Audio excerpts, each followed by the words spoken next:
So habit number one, be proactive. And for me, that just means take control of maybe not your life, but how you experience life. Because there's a lot of things out there that we don't have any control of. Illness, bad days, or strangers on the street cutting you off. But instead take active participation in how you interpret life. That's what it is for me. Yeah, I think it connects to what we always talk about, which is you can react or you can respond.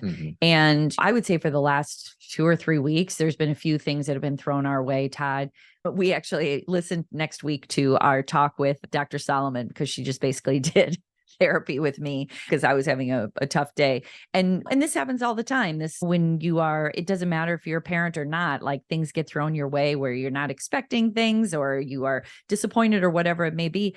And there is a space between, which is Viktor Frankl, the react respond thing, to make a choice of how you want to experience what's happening, because you can't keep it from happening. It happened. But are you going to look at it through the lens of, I deserve better, this shouldn't have happened, I'm going to be mad at people or things or be reactive to people around me, or am I going to figure out how to respond?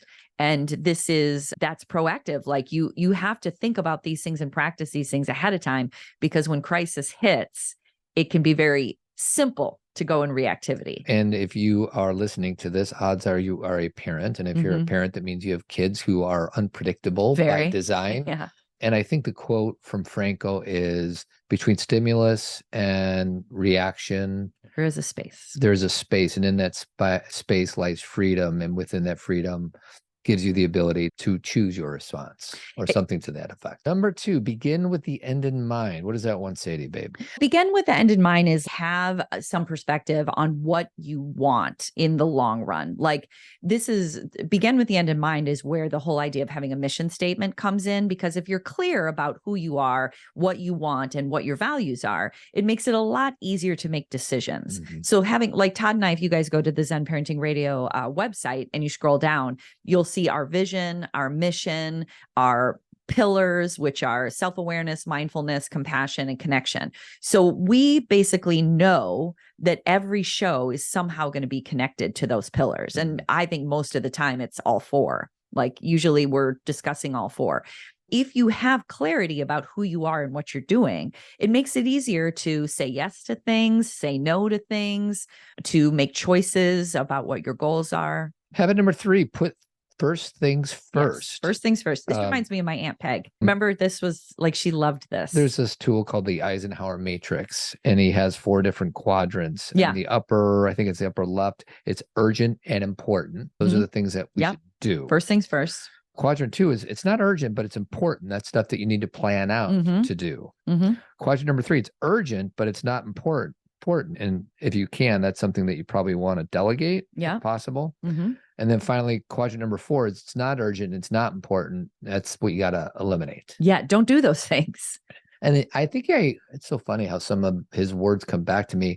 That doesn't mean don't ever watch TV. No.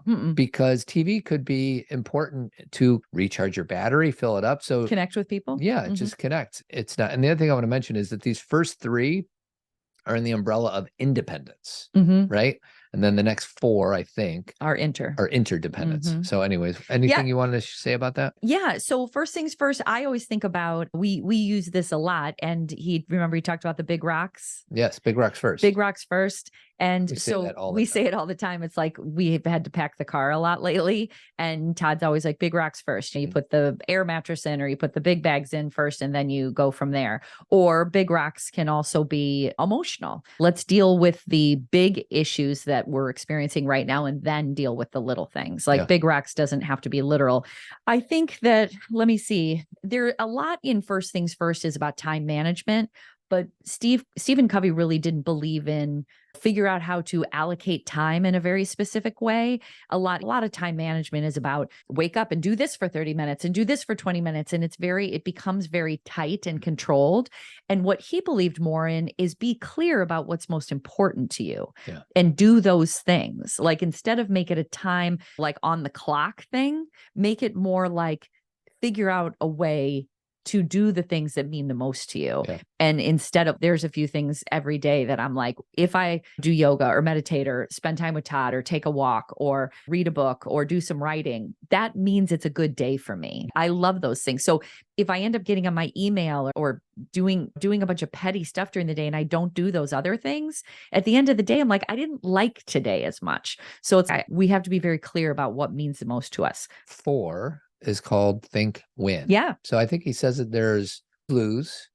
So let's say you and I are in a discussion argument, and I don't know, let's say it's about what are we going to do this Friday? And I want to go get pizza and you want to go get veggie burgers. A lose would be, I don't know, we both get spaghetti or something. Who knows? Whatever it is. We both feel worse. We both don't get what we want. Lose win is I get my pizza, but you don't get your veggie burger. Win lose is the opposite. Right. And then win is, okay, how do we figure this out where we're both happy? We go get me a veggie burger and you get your pizza. Yeah, go to a Cheesecake Factory where the menu is 14 pages long.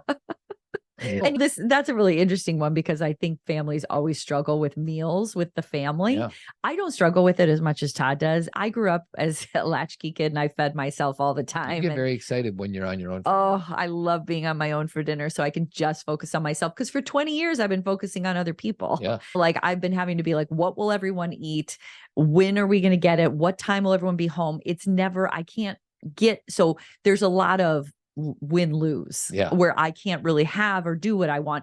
And then at the same token, sometimes we try and do win and you end up driving to 3 places to get food. And that feels crazy too. Habit 5 is seek first to understand, then to be understood. Correct. I think very few of us, including me, rarely does that. I think we're wired to defend our position before we really want to walk in the shoes of somebody else.